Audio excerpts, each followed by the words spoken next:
Oh, wow. And we're back.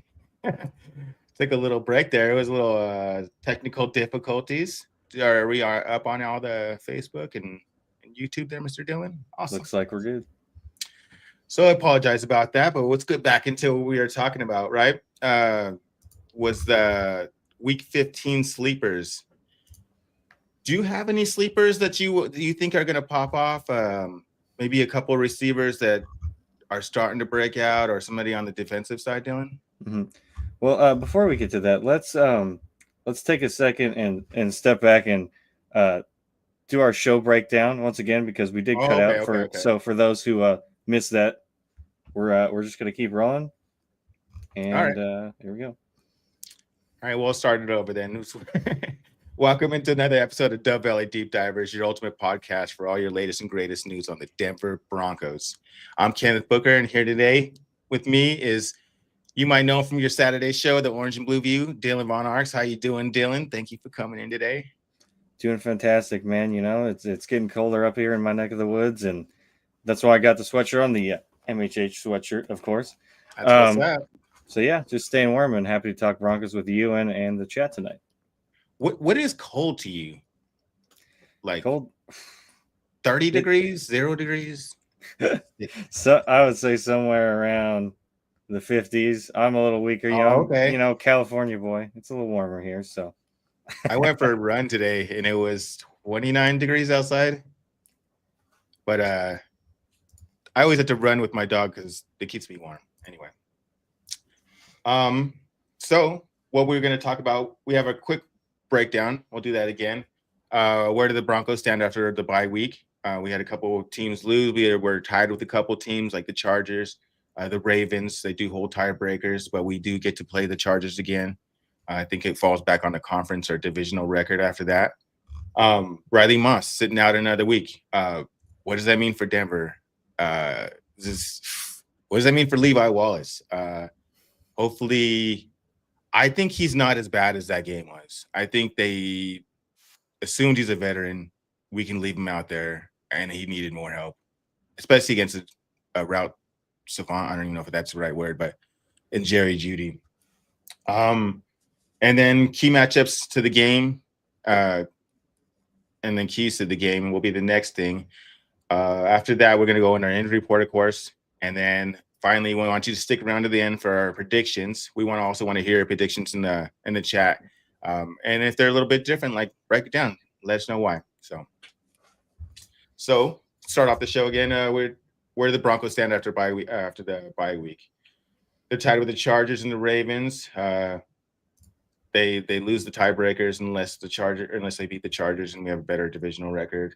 Um, they still lead the league in sacks even after. I know we had one more game than everybody else, but we have 47 sacks. I think the next person is 42.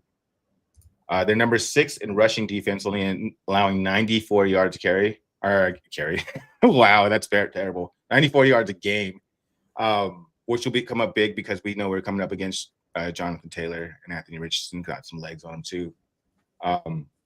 What do you think stands out the most for you after the bye week, Dylan?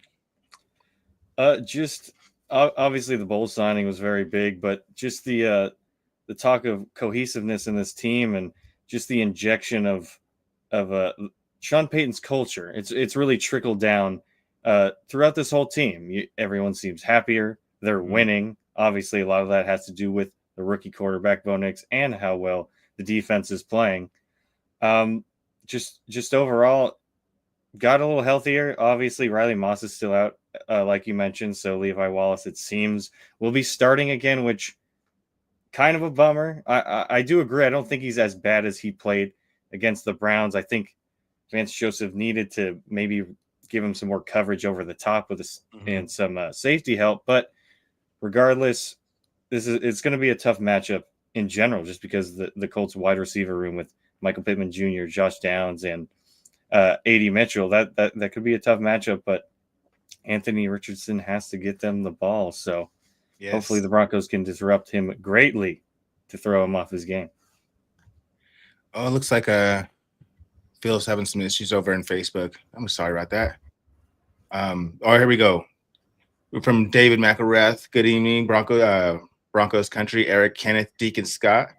Uh, 10-7. Let's go, Bo. MHH for life. Buckham times 3. Denver Broncos for life. Knicks for 6. SEAL Team Knicks. That was rough. I got it out though. That's awesome. It's awesome to have you in here, David. Always a pleasure to have you in the room. I'm super excited for this. Yeah, for this team. It's so cool to have a positive outlook now with the team. It's like you're saying with Sean Payton as well. Changing the whole vibe, the whole culture. And then back to the original super chat we got from Boss Man Chad. Says, who are your Broncos sleepers for week 15? What guy comes out of nowhere to pop off? Rock on, man. Stream bridge the gap. Oh my God. Bridge the gap. I'm so bad at that. The single in the throws. Sorry about that, Chad. So the person that I think is gonna that could break out this year or this week would be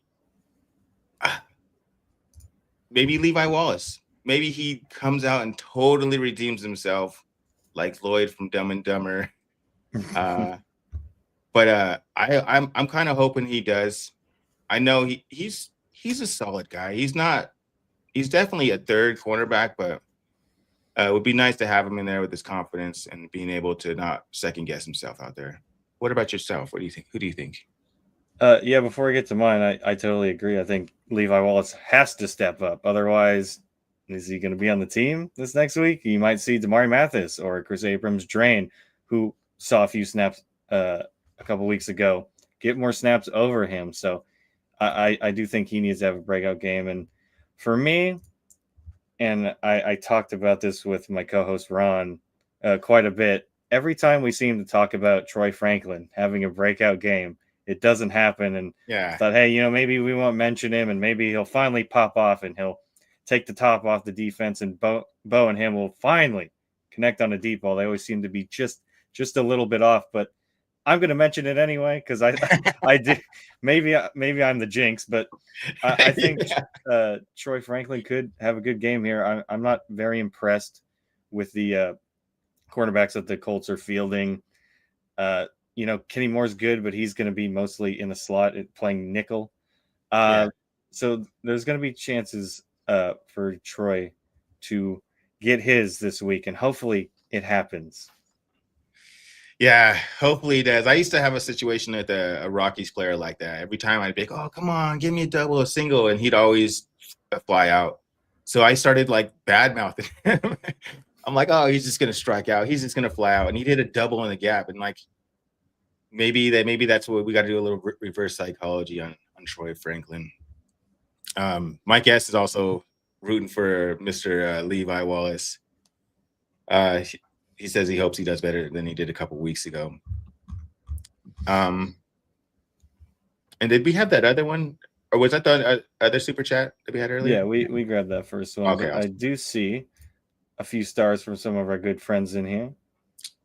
My man, Michael Ronquillo.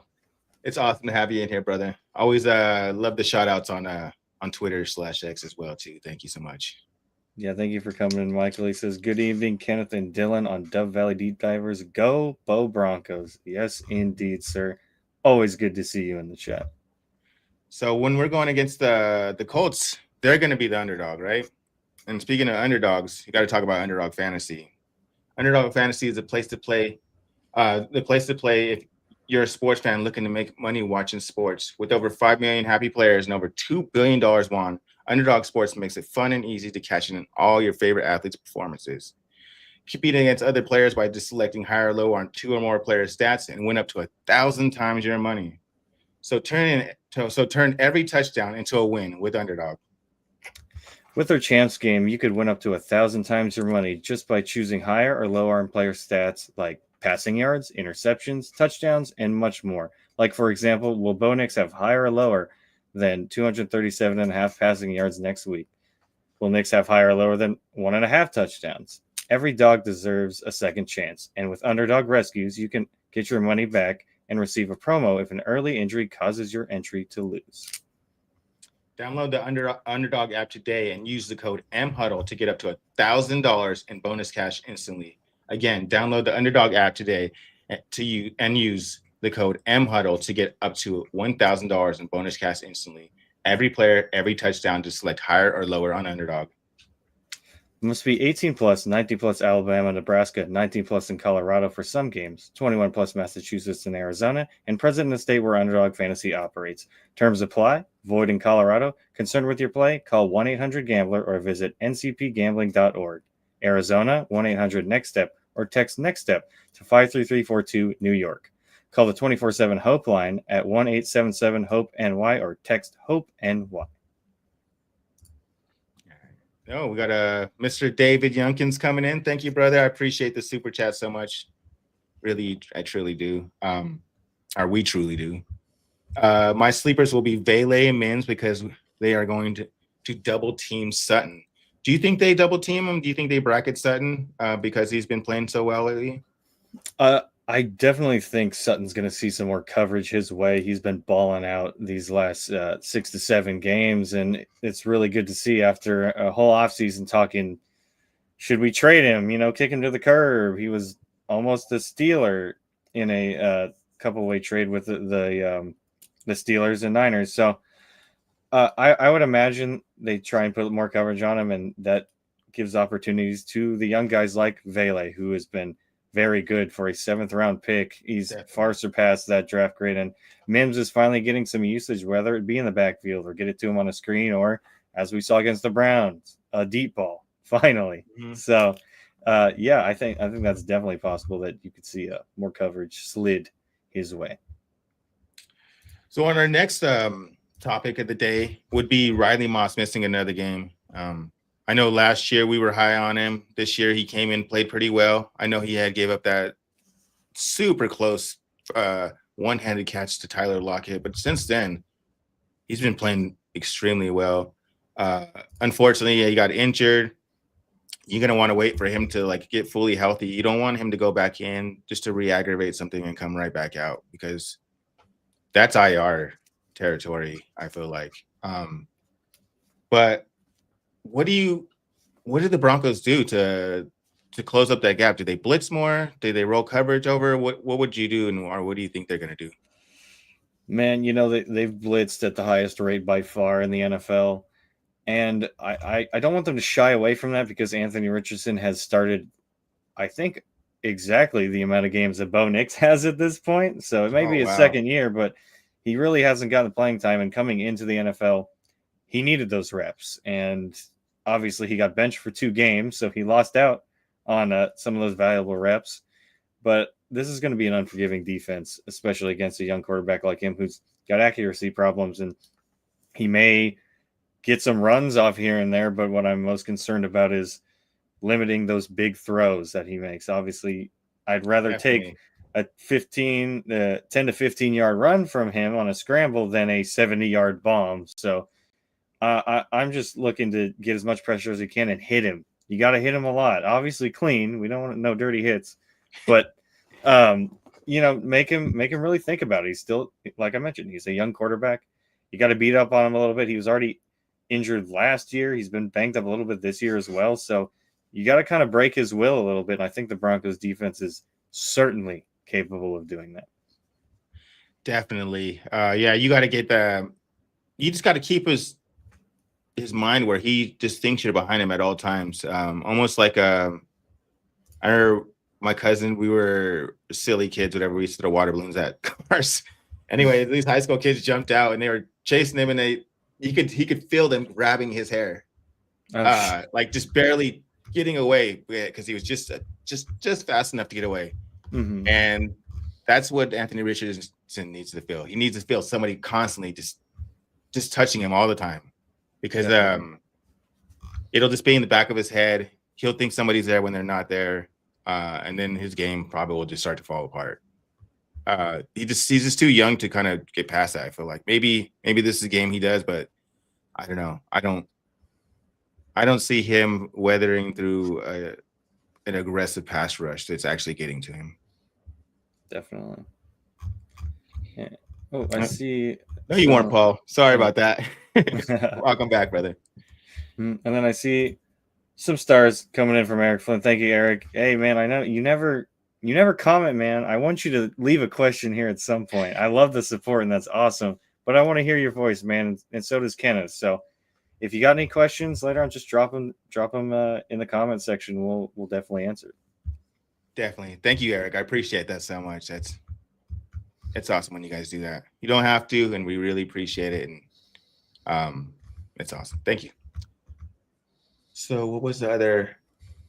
Oh yeah. So with the Riley Moss thing, it was like a month ago, and then last week, people were starting to kick the tires on Xavier Howard, the former Pro Bowl cornerback out of Miami. He doesn't play for him anymore. But the last two teams that kicked the tires on him worked him out. They said he looked good. At least his agent said he looked good. But they just couldn't come to a deal. I was wondering, what do you think is holding that up, and why haven't we kind of kicked the tires on him? That's interesting. I think he's 31. He's a little, I don't want to say old, but for like a corner, it's a position where you prefer youth, and it's one of the hardest positions, if not the hardest on the defense, especially to play in the NFL. You have to have a lot of hip fluidity. You got to stay up on your receivers and watch the quarterback at the same time. It's kind of a mystery. I'm not entirely sure. I know there were some off the field concerns. I can't remember what specifically, but it's it's tough. Obviously the Broncos need help there. I think they want to rely, much like their wide receiver room, on their youth. You have Chris Abrams-Drain, who played a couple snaps a couple weeks ago, and then Damari Mathis. Obviously he's had his hiccups, but I think they would rather roll with the guys that they have than sign another free agent, especially with how cap strapped they are, and just there has been a youth movement for this team. So I think ultimately they're just happy with what they have at the moment. Yeah, and Sean, we trust. He's really turned this team around in 2 years. It's insane. So we're gonna go over to some. And then I saw somebody in there. David, I forgot to say this. It's awesome you're doing well. I know that you weren't doing the greatest the last time on the show, so awesome. That makes me happy, brother. Always good to see you, David. So we got key matchups. The first one I'm gonna say is what we just talked about. Cornerback 2 versus either Pittman or is it Pierce? Probably be either. I would imagine Josh Downs or Alex Pierce. I think Sutton will probably stick with Pittman this week. Or PS2 with Pittman. Yeah. So I don't know.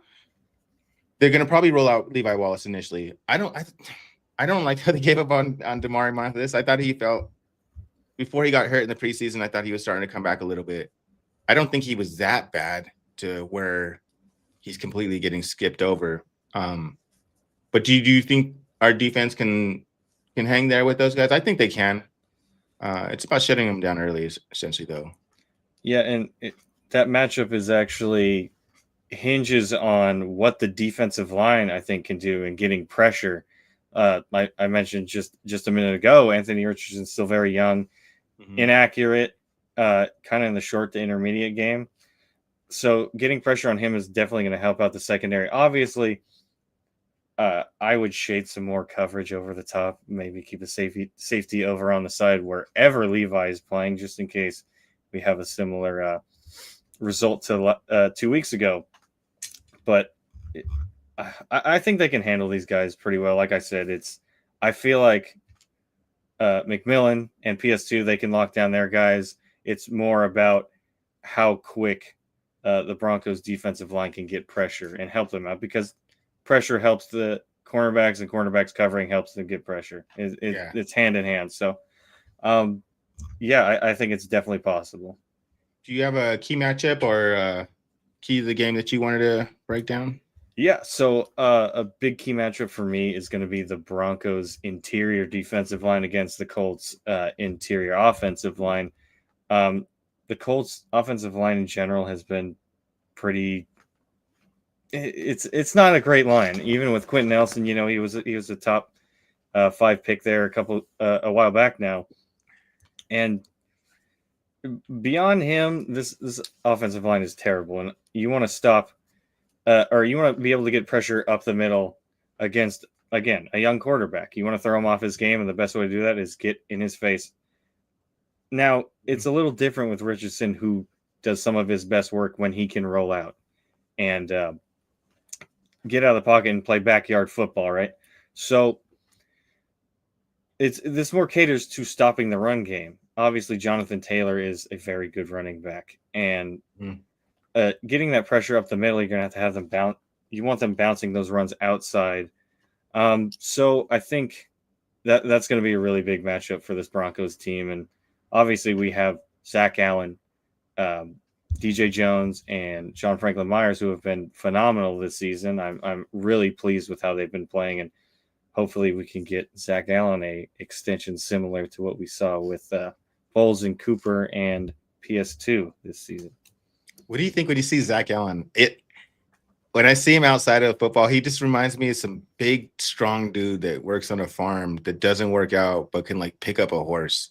Mm-hmm. Yeah, he's got that farm hand strength. For sure. Damn, that guy's having a hell of a season. What a signing. Mine's is kind of the opposite. It's our interior line against so it'd be Quinn Miners and DeForest Buckner. I know that I was watching some stuff on him, and I think he's been out for a lot of the part of the season, but he's been back for 6 games, and he had 5 sacks in 6 games. I have to double check on that. Yeah, I believe he has 5.5 sacks on the season thus far, and yeah, him going against that interior, like you mentioned, Quinn Miners, he'll be big there, Ben Powers, but Luke Wattenberg especially, because Buckner coming up the middle there, that could get ugly. And like I mentioned, one of the worst things you get for not just a rookie quarterback, but any quarterback is pressure up the middle. So hopefully they can mitigate that. And the Buckner, he reminds me of Myles Garrett, like the physical freakness of him, like how big and crazy, massive they are. And they almost don't look human. They look like the giant from Game of Thrones. The mountain, yeah. Oh, yeah, that's what the mountain, yeah. The next one would be, this would be a key to the game. It's continue to stretch the field with Mims and Franklin. But don't get too crazy aggressive. The one thing I didn't mind about the deep interception, it was essentially a punt. And that's kind of what would have happened if they would have intercepted the other one, like Shelby Harris said they should have intercepted. It would have been a punt because it was a 3rd and 11 at that time, I think. I believe so. And it was, they caught it out midfield essentially. So I do like the deep ball, but it's like, I don't know. You can't get too crazy with it. It was almost like he was feeling himself a little bit too much. Well, yeah, you need to know when to take your shots, right? And there was a couple 3rd downs there, even before the interception you mentioned, where there's a check down that you're going to get 5 to 6 yards and making it an easier 3rd down. Instead, he's throwing it deep to an incompletion or throwing it across his body. And that's one thing about Nick that he does need to clean up. He once under pressure, he's, you see the couple clips where he's escaping these sacks miraculously and he's making these awesome plays. But you also have, when he's getting pressured, he panics a little bit and he'll either scramble out, throw the ball away, or like I mentioned 2 weeks ago, he threw across his body. Terrible throw, never do that. But he's a rookie. He's going to learn. He's going to get better. So something I want to see cleaned up, but not overly concerned about it just yet. The thing that's kind of cleaned up is his feet on that. Even though they're kind of making a little sketchy decisions, his feet are set, so they're a little more accurate passes, at least. Definitely.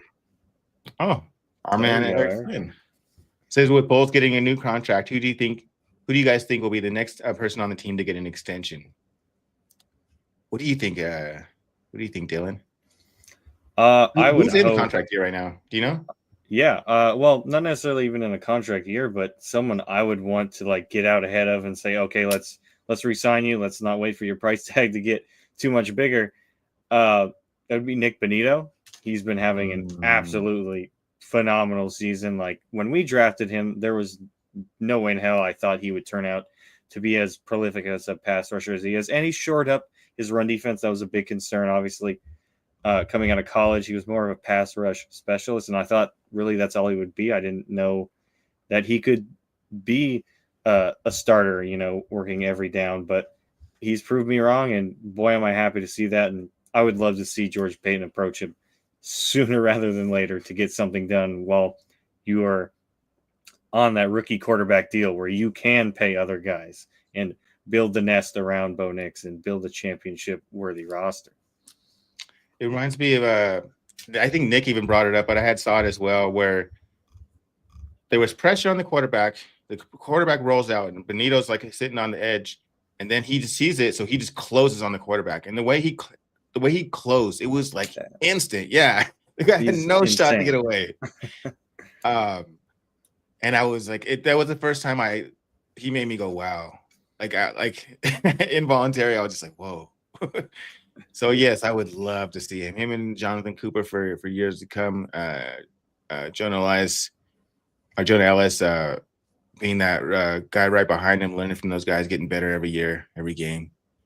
I think Jonah has 5 sacks.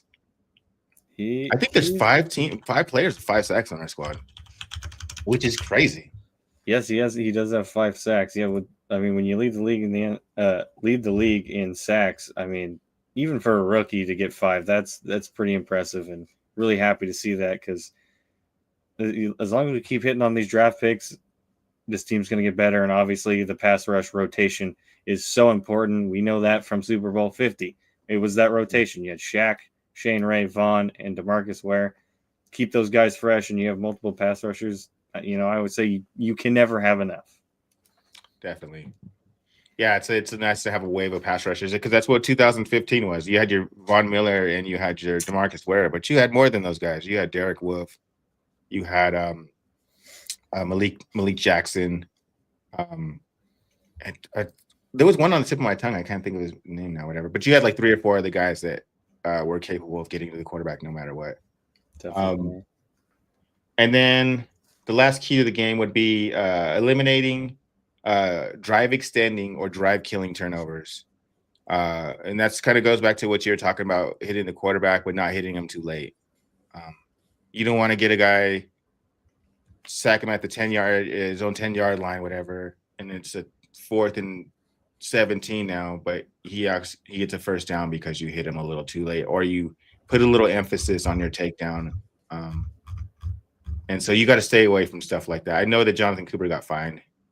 I'm fine with that. I didn't think that was it was kind of the guy was swinging into him. It was just a perfect timing. It was a big hit though. But yeah, and the rough part about the quarterback they're facing in Anthony Richardson is he's a bigger guy. You're gonna have to hit him harder to take him down, and luckily the Broncos have the guys to do that. But like you mentioned, you don't want to hit him late. You don't want to hit him too hard. He likes to scramble. If he goes to slide, don't try and take his head off. But he is a guy that you're going to have to hit, and you're going to have to hit hard because he's just that massive. He's not like as big as Cam Newton, but it's similar profile to that, So it's going to be a balancing act of, that's just playing defense in the NFL these days. You can't hit too hard, and you have to cater to the offense. It's an offensive league. It's almost like if you want to hit hard, you almost assume the penalty. You're taking the penalty because you're trying to send a message. But like, and at the same time, like if you're gonna hit them hard and get a penalty, you might as well make it worth it, kind of thing. Mm-hmm. I used to get that in basketball where somebody would go up for something and they barely tap their arm. It's like if you're gonna foul him. Like that guy just made the free throw or the basket on top of that. Like you can't let them have their cake and eat it too, essentially. Yeah, you definitely have to make them think about that. And I saw these stars coming in from our good friend Phil here. How you doing, Phil? Thank you for the stars. Much appreciated, brother.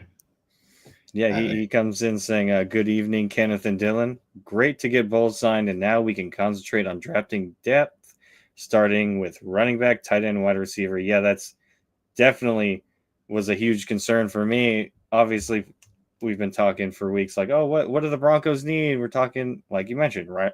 Running back, tight end, and wide receiver.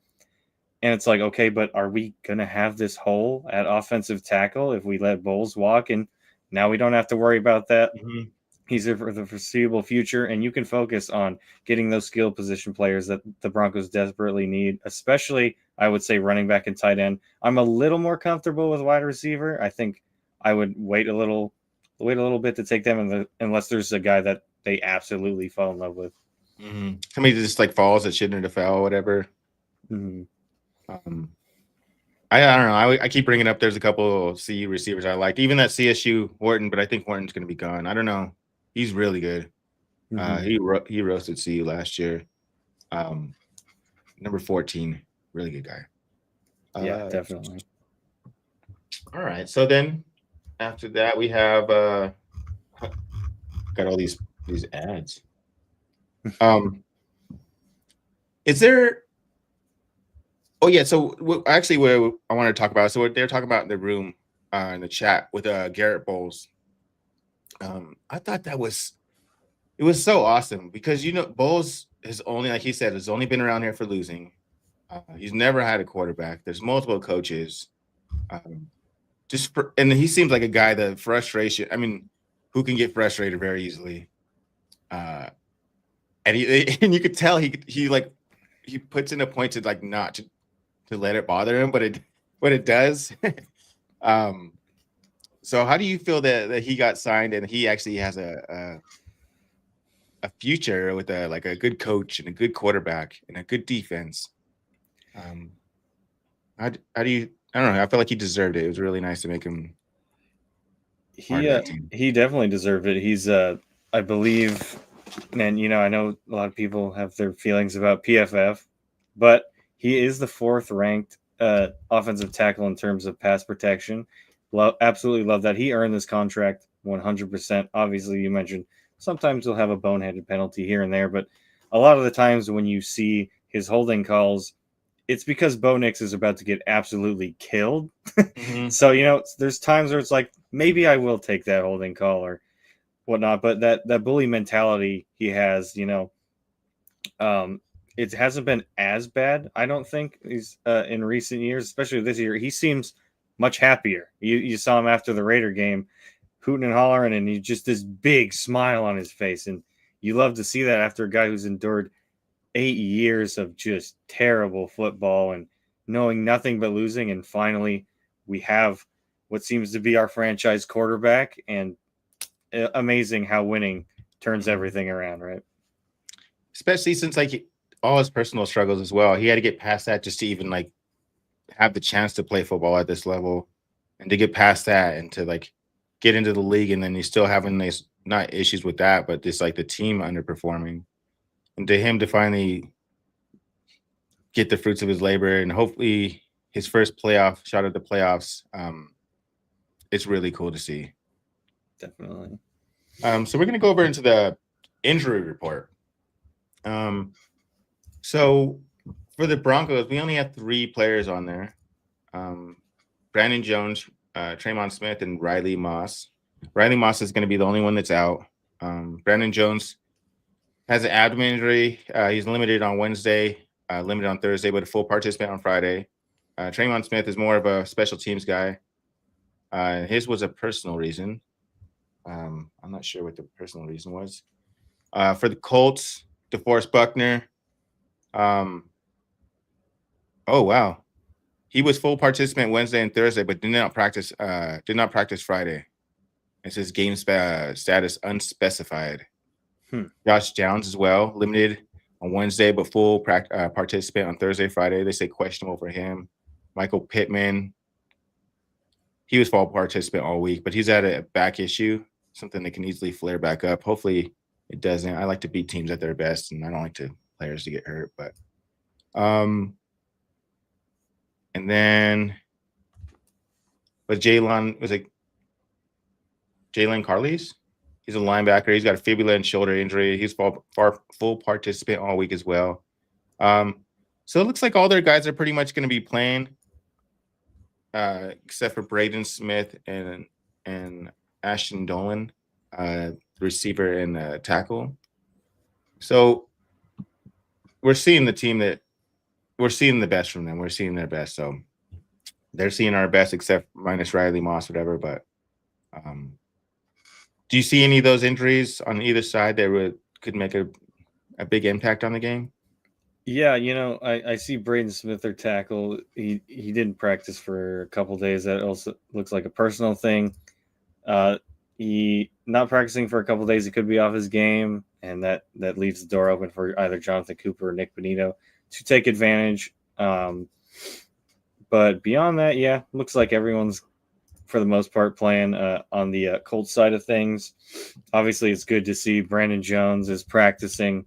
He is an absolute game changer for this defense, and it's noticeable when he's gone because obviously the Broncos' depth at safety is not good at all. Especially Devon Key looked terrible when he got starter snaps when Jones was out last time. So yeah, overall it should be our best against their best, and I think ours are quite a bit better, in my totally biased opinion. Oh yeah, and then so I also wanted to talk about predictions since we're kind of coming up to the end of the show. Do you remember what your prediction was? I do have it up here. Yeah, I got mine. So actually, I do have to make you guys wait for my prediction. Oh yeah, till for tomorrow night, because that's the last time you'll see me before the game. Okay, But okay, I can give mine. Yeah, go ahead, Gil. I put the Broncos would win 100-0. No, I put that they'd win 28-13. As it says in my thing, the Colts are trying to keep their slim playoff hopes alive, so you got to put their foot on their throat right away and keep it there. Can't give them any kind of hope, but I think our defense will do that. I think we'll finally start an offensive game a little hot with a initial touchdown and give our defense a chance to play a little more aggressive, especially with Riley Moss out. But yeah, so I have a 28-13 Broncos. Love that. Another Broncos win, hopefully, and boost their playoff spot. Keep the Colts at bay. Not really worried about the Dolphins or the Bengals yet. I don't see them getting in. As long as the Broncos can do their job, they're going to be just fine. Has anybody else got any scoring predictions in here? Then Michael Ronquillo has a 31-14 Broncos. Paul's got a nice one right here, 34-0. There we go. But yeah, it's so cool this part of the season that we're still heavily involved in the playoffs and actually in the most advantageous spot that we've been in a long time compared to like last year. Last year, it fell apart on us against the Texans, and that was where if we would have won, we would have been on our way to the playoffs, but we didn't. So maybe we'll get some payback this year on those guys. I sure hope so, man. It's if there's any team that I absolutely obviously there's gonna be some tough matchups in the playoffs no matter what, but if there's one team I do want to see, it's the Texans. They're kind of seems like they're limping into the playoffs. Obviously they have two very good pass rushers in Will Anderson and Danielle Hunter, but beyond that, defense doesn't really scare me. CJ Stroud's taking a step back, the sophomore slump, it hits sometimes, but still a solid quarterback. Overall, that would be my preferable matchup, but if we want the fireworks show, someone in the division, it would probably be the Chiefs, but they're going to lock up that one seed. Like that's kind of inevitable, unfortunately. I'm telling you, we're getting them in the playoffs. They're going to lose their first game. You think so? I just don't see this. It's just not one of these one of the times the referees aren't going to go for their side, and they're going to be so mad. They're going to throw a fit in the press saying that they're not unfairly treated and whatnot, and we're all going to just be laughing. Definitely. Hey, Rodney Garcia's in here too. What's up, Jason? 27-23 Broncos with a sack to end the game on the final drive. Hey, we are pretty known for that. We've done that a couple times this year for sure. Rodney Garcia, what's up, brother? How you doing, man? Great show, guys. 23-16 Broncos. Can't wait to see the new Sonic 3 movie this week or next week. Well, yeah, it comes out on Christmas, I think. I think so. Yeah, that's awesome. Yeah, do you do the family Christmas movie thing? Not really. We kind of stay home and we usually just watch Elf. That's kind of the family favorite Yeah. around here. So I got my little Christmas lights in the back. You can't really see them as much, but yeah, that's a great movie. Is anybody is that your favorite Christmas movie? shoot, probably honestly, I just love Will Ferrell. He's just so goofy and dumb, and I kind of like that in a Christmas movie. Oh, like Paul Schaefer watches Christmas Story on repeat. Okay, That was my go-to when I was a kid. I watched that every single year, all day. And I just got burnt out on it. So maybe once I start watching it more with my kids, I'll watch it again. Oh, Christmas Vacation. This was one of my other favorites too. It's one of those ones you're not supposed to watch as a kid. yeah, definitely. Yeah. Oh, I see. Phil brings in Die Hard. Yeah, that's so. I know. One of my friends watches it every Christmas because not a Christmas movie, but it's taking place during Christmas, so we count those. That's cool. Yeah, we watch Die Hard in my family. Actually, I got this shirt for them. I wasn't able to give it to them last year. I'm going to give it to them this year for Christmas. But it just says, "It's not Christmas until Hans Gruber falls from Nakatomi Plaza." Right. And it just shows them. He's like, "Ah!" I hear that, man. Yeah, that's it. That's a good one. Well, it seems like we're slowing down here a little bit in the chat. So I think we're going to start winding this one down here. So thank you all for joining us tonight on Dove Valley Deep Divers. It was a great conversation as always. We muscled through a little bit of a glitch, but we're past it. We moved good and had a great conversation as always. Just want to remind you guys to make sure to follow the mothership Mile High Huddle on X, formerly known as Twitter. Find all your Broncos news, articles, and what have you. Do the same on Facebook.com/Mile High Huddle. Very important for all you Facebook folks. And something that's very important, especially during the holiday season, is to get some MHH merch at mhhmerch.com. Get yourself a hoodie like this. And we're on Instagram as well at mile_high_huddle. And if you would please leave us a review on Spotify and Apple Podcasts, leave a 5-star review. The easiest is if you listen on Spotify, you don't even have to type out a cute little response. It's just a 5-star rating. So we would much appreciate that. And if you can't do any of that, we ask that you just look at the little ticker down here that says subscribe, like, and share. It's a little thing that goes a long way, and it just helps this channel grow. And we would greatly appreciate that.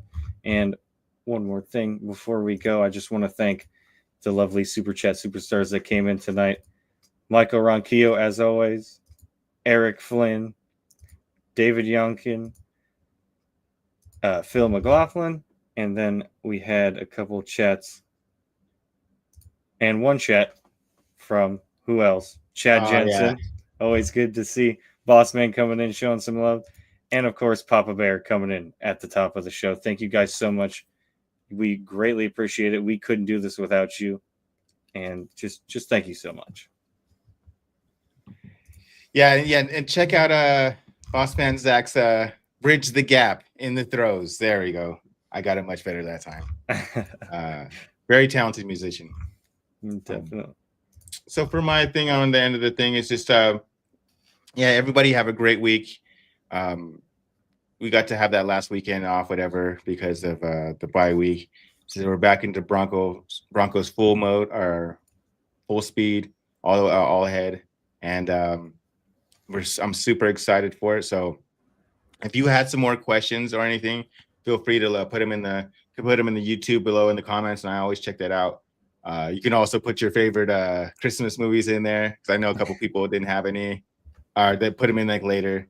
And I saw Ernie Mays. I see him on every show. I hadn't seen him on our show yet. So welcome, Ernie. Thank you for showing up today. And then, that's all I got for today. Yeah, and I just saw this one sneak in to close us out. Michael Ronquillo, as he always does. Thank you, Michael, so much. He says, great show tonight, Kenneth and Dylan on the Valley Deep Divers. Go Bo Broncos, and thank you, Michael. And with that, folks, we're going to sign off for the night. Have a great rest of your night, and go Broncos. Go Broncos.